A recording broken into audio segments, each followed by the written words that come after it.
for 12 3-minute rounds of heavyweight boxing. Your international judges are Brad Vocali from Australia, Pinit Prayadsad from Thailand, and Mr. Robert Bird from the USA. The WBO supervisor is Leon Panosillo. The association supervisor is Mr. Pat Leonard. The commissioning authority of commissioners is Mr. Carrick Belton. The timekeeper is Joan Belton. The doctor at ringside is Dr. Dave Renata. And when the bell rings, the international referee in charge is Mr. Bruce McTavish from the Philippines.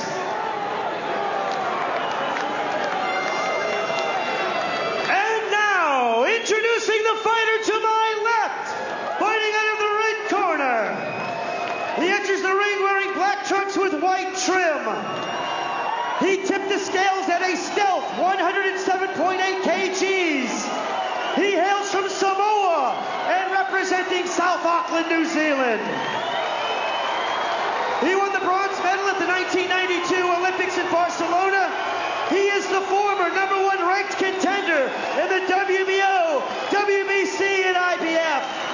He has knocked out 4 heavyweight champions, and he's also on the list of the top 50 heaviest punchers in any division of all times.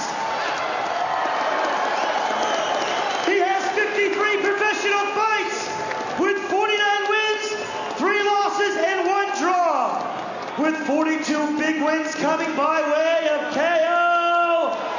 Introducing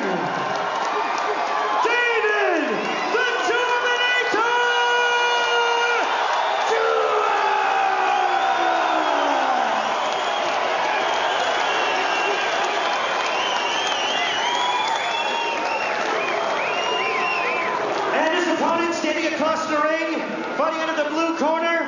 He enters the ring wearing white trunks with black trim. He tipped the scales at 103.5 kgs.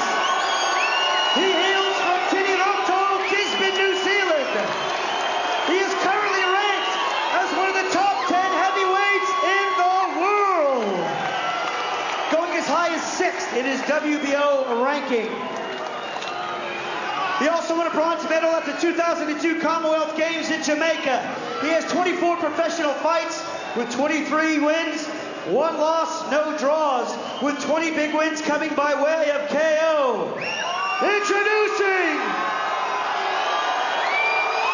Shane, the Mountain Warrior, Cameron! This fight is scheduled by Woodstock, Bourbon, and Cola. It's now time for the referee's instructions.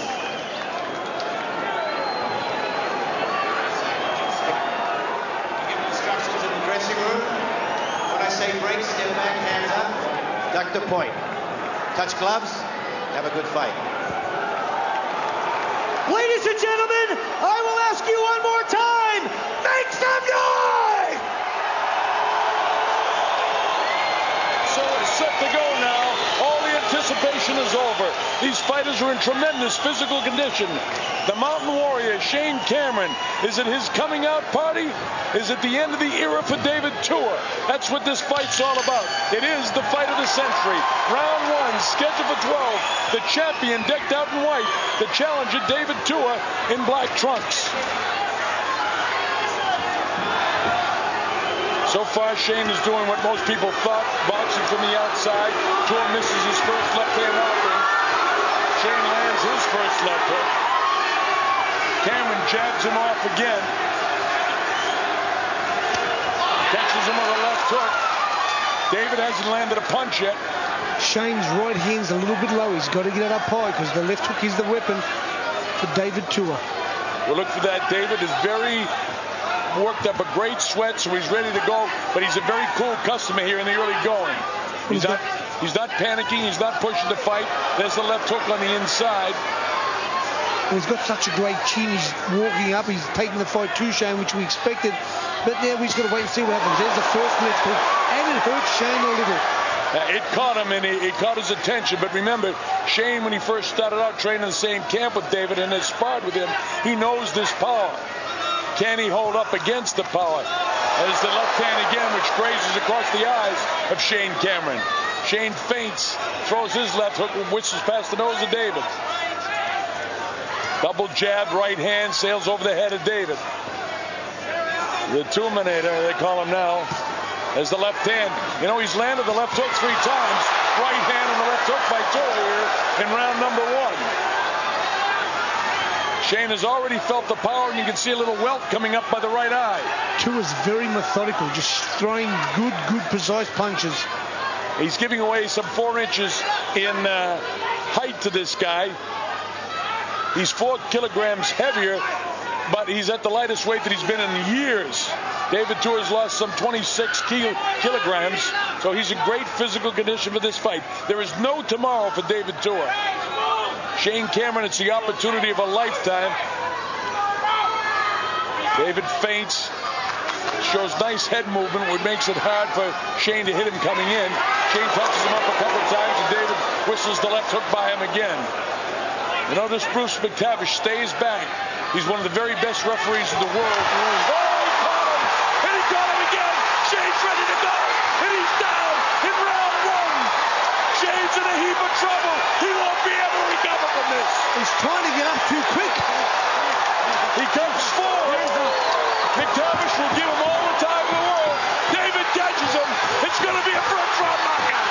Down he goes again. Oh, that's a disqualification. I don't know about that. It won't be, but I'm just saying, he's hitting him while he's on the floor. 4 and 5 and 6 and 7. He's got the 8 count. He brings his hands up. He's called timeout. Bruce McTavish has called timeout. And we're at the very end of the round.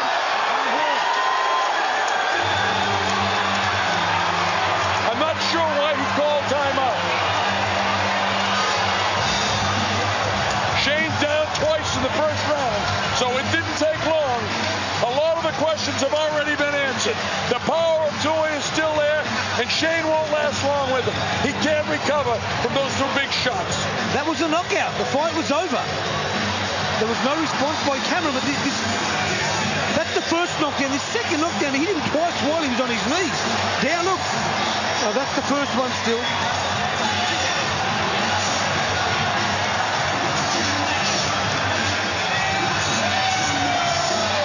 He's down. There, hit him. You see this second knockdown, he hits him while he's on the floor twice. Look at that. On the floor, on the floor. Yeah, he does. Now, Bruce McTavish called timeout at the very tail end of the round. I don't know why.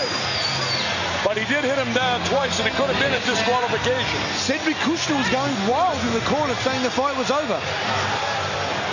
This is the David Tua that we all thought would have come to fight Lennox Lewis. Where was he? Big difference in the skills of Shane and Lennox. Shane's eyes are both puffy. And now let's see if David can keep the pressure on him. He knows what he can do.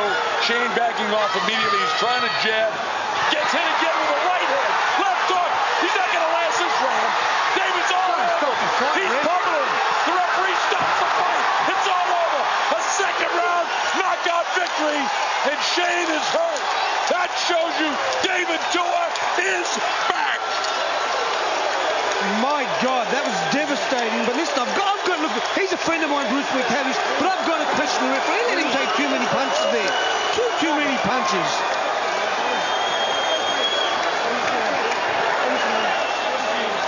Shane took at least 7 or 8 clean blows. McTavish, of course, didn't want to stop it too quick, but you know, I'm not going to take the judgment away from the referee in this particular case. I don't know what went on with the 2 punches when he was on his knee. A little bit of controversy in there.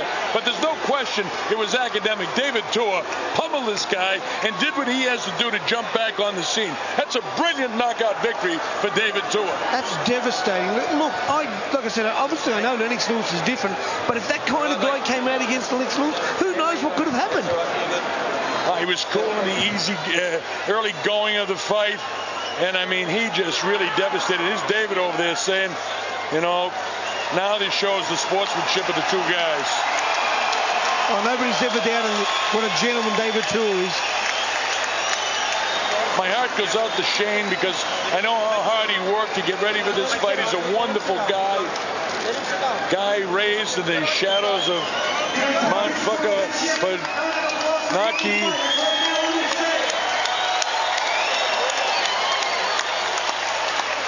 The Mountain Warrior might have been from the mountains, but he wasn't the warrior tonight. It wasn't his night. David Tua's career gets a whole new blast. And now the big talk is, will Tua come back and fight Hasim Rahman for third time here? Ladies and gentlemen, with just 7 seconds into round number 2, your winner by knockout, David the Terminator Tua! That is exactly what David Tua needed. Great victory for David Tua. Clint Brown is in there, and this man now becomes a force in the heavyweight division. I think the Duco guys have shown that they can put on a promotion and they can bring a major heavyweight fight here. I think Hasim Rahman would be the next move sometime before Christmas. That's what they're talking about anyway. We'll find out more about that. But David Tua, Jeff Fenech did everything he needed to do. Look at this guy's face. Well, definitely. Duco, David Higgins and the team have done a great job. But like I said, he was absolutely awesome tonight, David Tua. Clint Brown is standing by. He's in the ring, and very shortly we'll have an interview. Let's go to Clint Brown. Clint, go ahead. David, Talofa, it's great to see you back in the ring. The Tuaminator is back. David Tua. Hey, mauri ora. E ngā hau e whā. Tēnā koutou, tēnā tātou katoa. First and foremost, mō vinga le Tua. I'd like to thank my brother Shane for allowing me and giving me the opportunity to do what I love doing tonight, and obviously thanking everybody for coming along tonight and support both of us. Thank you. Take us through the fight, the preparation, and what it means to you to win with another big KO like that. It was very important in every ways. I know that I've lost a lot of weight, and I think a lot of people have said that I've lost my speed and power, but I believe I've just started my career, if anything. So, but it was important for me to win this fight tonight and win it well. The way in which you won the fight, you think that's answered a few questions about where you can go now moving forward again with the comeback? If anything else, it's not a comeback, it's a continuation of my tour duty. And it's awesome to come back here to where it all started, you know. It's where I first won my first New Zealand title, so it's awesome to come back here in Mystery Creek and having it done down here at Waikato. So it's awesome to be here at Hamilton. Great with the Kiwi crowd, the Samoan crowd, all the emotion of the tsunami, the tragedy. How did that affect you, and did it help you, inspire you to come out like the Tua man of old? You know, I cried a few tears when my aunt passed away and I received the message from back home. But if anything, for me, it's about staying strong for the living. So that's where I was at tonight. You know, I fought for all those who have lost their lives through the tragedy back home, and I'm sure something will be done about it in regards to putting some sort of financial backing, you know, in due time to help them. David, where to from here, mate? What happens next? I think I'm going to go to Burger King. That's Burger King and go to sleep. What's it like? I mean, it's great to have you fighting back in New Zealand. What's it like to be back here in front of all the fans here at Mystery Creek tonight? It's awesome, but I couldn't have done it without obviously the help and the support of the Mountain Warrior Shane Cameron. We got to give it up for him.